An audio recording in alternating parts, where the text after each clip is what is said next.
Yeah, how do you feel like your culture has shaped your lactation practice and how you care for families? Um, so one of the things I feel that, that culture is, it's like when we talk culture, we say, oh, I'm from this culture, I'm from that culture. But I feel that that is just like the tip of that iceberg. And there's this whole underneath, the big part of the iceberg that's under the water that, that should be kept in mind at all times, right? So there is a culture within a culture, then there is diversity within that culture.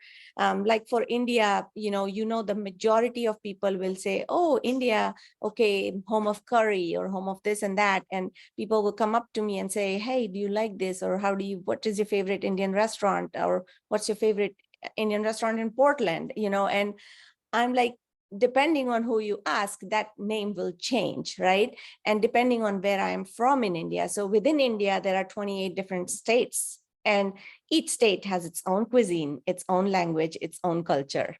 And then there is, the diaspora that is within that same state. So in my state, there are different cuisines that have variations on the main cuisine. So kind of like I am learning so much more about India outside of India as well, because I get to meet these amazing, amazing families that are from India, but the common thread is India for all of us that are my clients who are from India, right?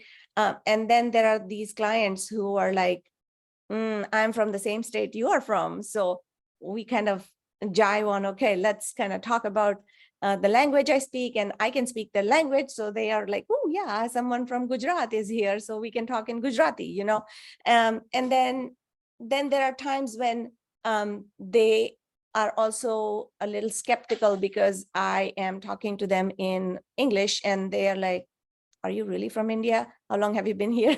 And I'm like, yes, I am from India. And it's like building that trust. Even being an Indian can take time.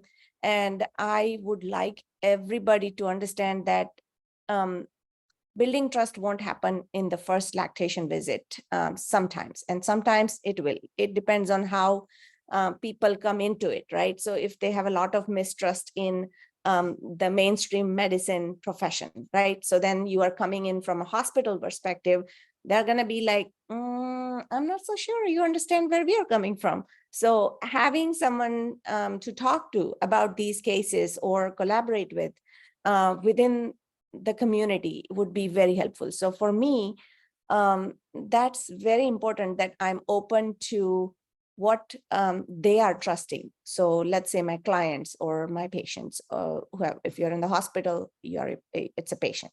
For me, it's a client. So I'm always thinking about, okay, what is it that makes them not trust me?